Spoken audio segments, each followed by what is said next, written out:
క్షమించాడనే నమ్మకం నీకు వచ్చిందా? యేసు ప్రభువుని హృదయంలో స్వీకరించావా? మరి బాప్తిసం తీసుకోవడానికి ఎవరైనా బలవంతం చేస్తున్నారా? ఇష్టపూర్వకంగా వాళ్ళు పెట్టండి. ఇష్టపూర్వకంగా తీసుకుంటున్నావా? బాప్తిసం తీసుకున్నాక ఎన్నో శ్రమలు, నిందలు వస్తాయి, అవమానాలు వస్తాయి, కొన్ని పోగొట్టుకోవాల్సి వస్తుంది. మరి వాటన్నిటిని తట్టుకొని మరి దేవుని కొరకు నిలబడతావా? ఎప్పటి వరకు? ఆదివారం.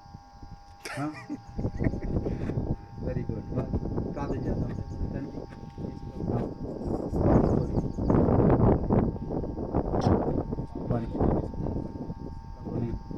అంగీకరించి మరి ఆయన హృదయంలో చేర్చుకొని ఈ దినాన ప్రభువ సంఘం ఎదుట, పరిశుద్ధుల ఎదుట, అందరి ఎదుట, ప్రభుని యేసు క్రీస్తు ఎదుట, యెహోషువ ఎలాగైతే ఎదుట అనే అనుభవంలో ఉన్నాడు, సహోదరి కూడా అందరూ ఇచ్చిన సాక్ష్యాన్ని బట్టి సహోదరికి తండ్రి యొక్కయో కుమారుని యొక్క పరిశుద్ధాత్మ నామంలో బాప్తిస్మ ఇచ్చున్నాము తండ్రి.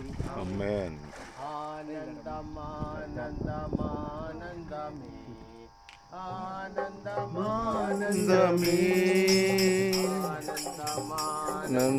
ఆనందమానందమే ఆనందమానందమే నా ప్రియ యేసు